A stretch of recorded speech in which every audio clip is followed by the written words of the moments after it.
You're watching International Special Reports. My name is Ritah Kabanyoro right here on SMB. And we kick started with Congo, where OPEC chief, the chief has made his first trip to Congo. Now, Congo has an essential role in playing the global energy industry, and OPEC plans to encourage it, as well as Bakido, who was quoting that he was saying in a statement which was published by the ministry. Take a look at this. OPEC Chief Mohamed Bakindo arrived in Congo late Sunday in the first ever visit by head of the powerful cartel to the oil-rich African country where crude constitutes the prime source of income, the Congolese Hydrocarbons Ministry said. During the trip, which will last until Wednesday, the Secretary General of the Organization of Petroleum Exporting Countries will meet various government officials, including Prime Minister Anatole Kolinoti Makoso and President Denis Sassou Nguesso. Bakindo will also visit an oil platform off the coast near Pointe-Noire, Congo's economic capital, and arriving at Brazzaville Airport on a flight from Nigeria, Bakindo was welcomed by Hydrocarbons Minister Bruno Jean-Richard Itoa.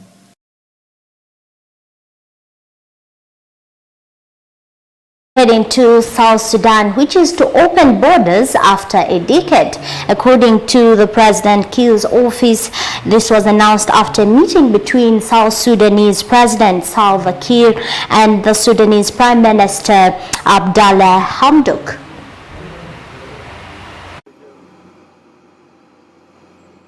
Sudan and South Sudan have agreed to open their borders after 11 years since their closure amid tension between the two nations.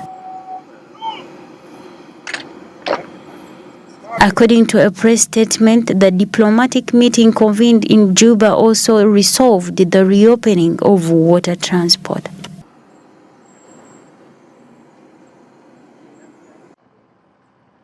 The borders were closed in 2011 when relations deteriorated after the South following a long civil war, taking with its third quarters of the country oils.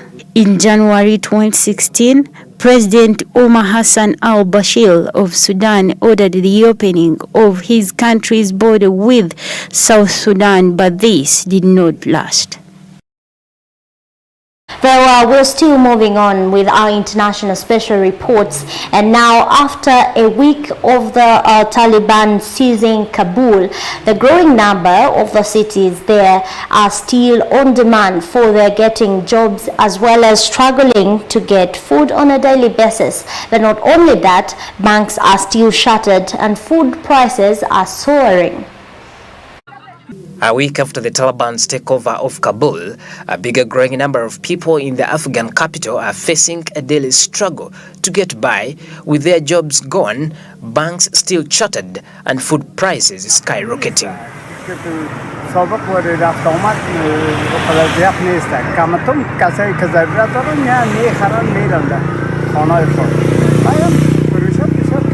But as the days passes on, everyday worries about food and rent are adding to the uncertainty in the country, whose fragile economy has been crushed by the disappearance of international support.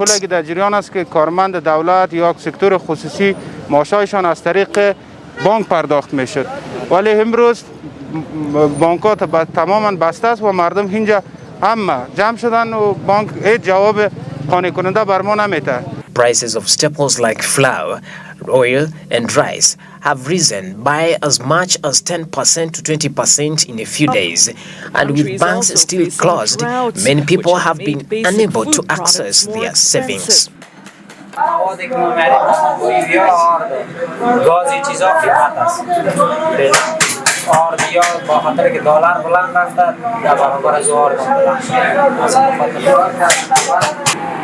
Benson Mumbere, Smart 24. Now we cross to Tanzania, where the net profit of the Tanzania Cigarette Public Limited has rose by 10% during the first half of the 2021 financial year. Now, thanks to the improved businesses in the environment of tobacco, as well as the recovery from the COVID-19 pandemic wave. Cigarette Public Limited Company rose by 10% during the first half of 2021 thanks to an improved business environment in the tobacco industry and recovery from the COVID-19 pandemic woes. In its unaudited financial results for the 6 months to June 30th, 2021, the tobacco company revealed that it earned 23.9 billion shillings, up from 21.6 billion shillings that it earned in the first half of the last year, 2020. The TTC board chairman, Mr. Paul Makanza, said there was also an improvement in the sales volumes and success in the cost efficiency strategies adopted by the company. Operating costs remained constant, reflecting operational efficiencies in all business areas and the need to preserve cash in uncertain times. He said last year the company's profits fell by 19%, dropping to 21.6 billion shillings from the 26.6 billion shillings recorded in a similar period in 2019.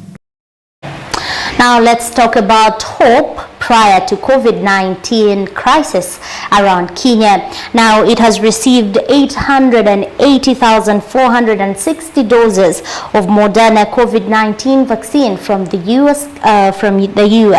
Now the consignment is the first of the two, totaling about 1.76 million doses after being donated by the US, that is expected to be landing in the country very soon.